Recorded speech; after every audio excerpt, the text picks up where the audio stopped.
Meanwhile, seasons are changing, and that can impact your mental well-being as well. Normally, people may think of seasonal depression as happening maybe in the fall and winter, but seasonal depression can happen in the spring and summertime as well. I think for a lot of us, that actually was a surprise. Joining us this morning to talk more about all of this regarding seasonal depression and your mental well-being is Supriya Gill. So again, I think that can catch some folks off guard because the wintertime makes sense for a lot of folks. They get stuck indoors, but during the spring and summer, we're also seeing seasonal depression.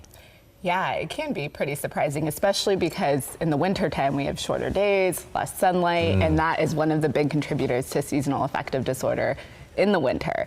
In the spring, what we're seeing is for a lot of people that have been feeling depressed in the winter, in the spring, the sun's out, longer days, people are out and about, and that kind of inconsistency between what they thought would happen in the spring and seeing other people out and about doing things can really worsen their feelings of depression. And so that social comparison can be a driving factor. Yeah, and again, social media these days doesn't help for a lot of those aspects of things. Statistically, what are you seeing?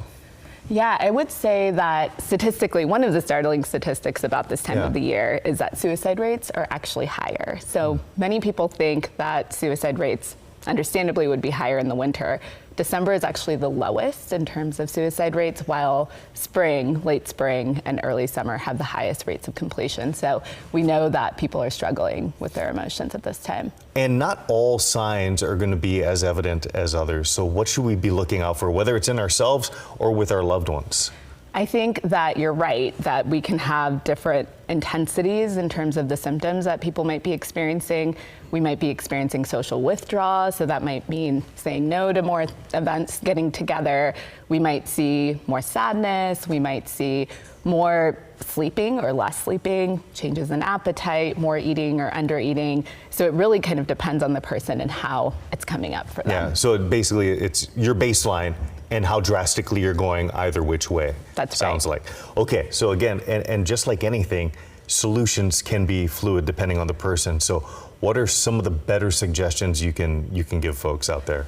Well, so the big three, exercise, sleep, and diet, are really important. One of the things with feeling down or feeling like your emotions are changing at this time that can happen in the spring specifically is a change in allergy season. So this isn't something we commonly associate with spring. However, we know that inflammation in our body is tied to our mood and worsening of the mood, and allergies can cause inflammation. Just being aware of that and making sure that you're taking care of yourself.